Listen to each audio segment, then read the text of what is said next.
Hi, this is Charlie giving you Monday's video. I hope you're very well. Okay, so what I've got up here is the chart of the dollar CAD. And the reason I've got that chart up is because this is what I was trading at that trade-off at the London Forex Show last week. And so I know a lot of you have said, "Oh, can you do some cover what you did on Friday?" So that's what I'm showing you here. So I was fortunate enough to win the trade-off. It was an hour and a half period over which we traded, and there was about a couple of hundred people in the audience, and within an hour and a half period, sometimes an hour and a half is not a lot of time in the markets, and sometimes markets can go fairly slow, and so a lot of the currencies were, to be fair, a bit slow. But the one thing that we did have was the dollar CAD. We had some Canadian news out. So I've just taken the screens back, and so this is what happened when the news came out. So I'd spotted that I had to wait for the candle to lock in, so to speak. So wait for this candle to complete. This is a 5-minute chart here. But more importantly, all of my other indicators across my time frames, across the multiple time frames, were all firing upwards. So I knew that I had to look to take a long trade on dollar CAD. So then it was just a case of trying to get an entry. So what I did was I waited. It was about 10 minutes. We were sat there with the audience. I told them in advance this is what I'm going to be doing, and said, right, okay, well, what I'll do is I'll enter 2 units. I was going to go in with 4 units. Enter 2 units when we hit the outer band here, because quite often my market can just hit the outer band and then go straight up. And bear in mind, I had a target up at 125.46, I think it was. Yeah, that was the prior day's highs. So I knew there was a little bit of space there from where I was getting in, where I was going to get in. I got in at 07 here. It doesn't look like 07, but trust me, that was the level I got in at that point, was 07. And so I said, but if it does retrace a little bit more, then I'll add my next 2 units down at the lower band.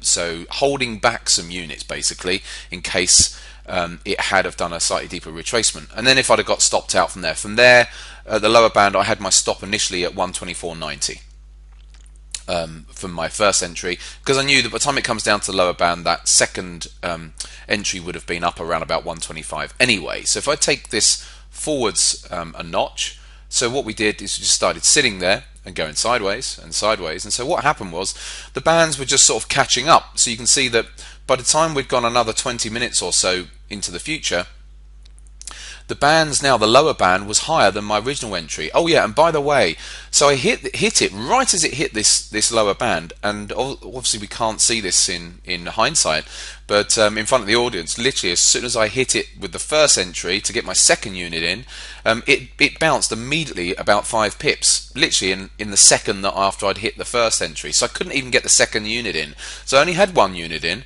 And so then by the time we got to here, as we can see, the price had gone up quite a lot without coming down to the bands. The bands had come up to meet it, so I wasn't so keen. So I said to the guys, look, I'm just going to manage this now, because price is now that much higher. So although it did come down to hit that lower band, and then, well, you'll see what happens next, I opted not to take, and I'd already told the audience that I wasn't going to add at that point. I was just going to manage this trade out. So by this stage, I'd moved my stop up a little bit, I think to 125.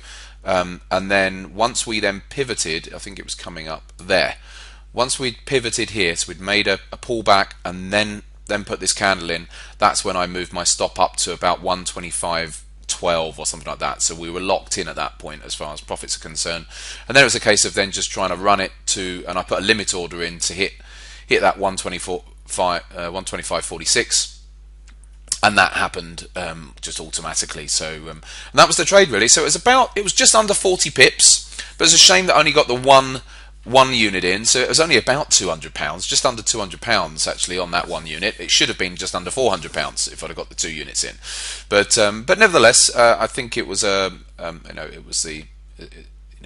showed the audience what sort of things that we look for. What else was it? I mean, I was fortunate that I'd actually banked about £2,300 on Friday, so they could all see my account from some of the other trades that I'd been in anyway. But over that hour and a half, that's what I banked. So, but anyway, so it was good. Ali was very good. Great to to compete against Ali because we both have similar sort of styles anyway. He's got a slight different tweak on my style, but we're similar in a lot of our views anyway. So he just got a bit unlucky. He traded a different market and he got stopped out on, so he took a loss. But other than that, during that afternoon, really the other markets, or during that hour and a half, should I say, they were just going sideways. If I take this to the likes of the euro dollar, you get an idea. It was just chopping sideways, the euro dollar at that time, and I think cable was similar. They didn't have any real direction at that point, so I was quite fortunate to have got in on that one on the back of that news. Ali wanted to trade the dollar CAD as well, but he was looking for something different, and so therefore it didn't set up for him, so he opted to take a different trade.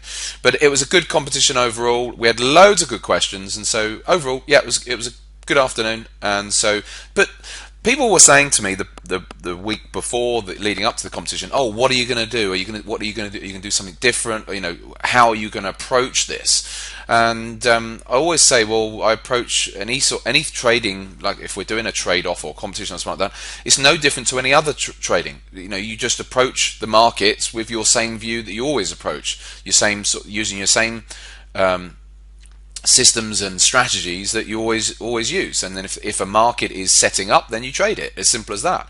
If I hadn't have had anything set up, it was always possible, unlikely but possible, that I could have not traded at all if the markets were that poor. But obviously I don't like having to do that when you're there to do a trade-off. So I probably would have found something. But yeah, that's all you do. There's no different approach. You just approach the markets like you do when you're trading normally, like any other day, and sometimes it works out for you, and sometimes it doesn't. We're not all profitable all of the time, but if we manage our risk and all of those things and let our winners run.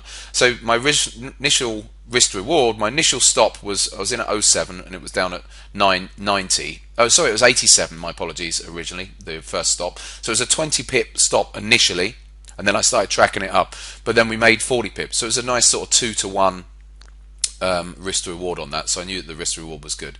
Anyway, that was that. So let's now come out to the daily charts and have a look at these currencies. This dollar CAD, yeah, it's holding up quite well. We could put a trend line across these highs, and so it's probably around that trend line at the moment.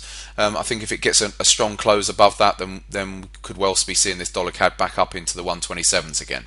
Let's have a look at the euro dollar. Bit disappointing, really, when you look at it. You say since we made those lows on around the 26th of whenever it was, 25th of whenever it was of January. It's had a nice run up. I mean, from what it's been from 111 to 115, hasn't it? But it's really since then it's just been going sideways, and it's still doing that now. So we don't know what it's going to be doing. It's getting very messy for obvious reasons, with the lack of news out and real direction as to what's going on with Greece just at this moment. So it could just be, as we can see, it's weakened off this morning.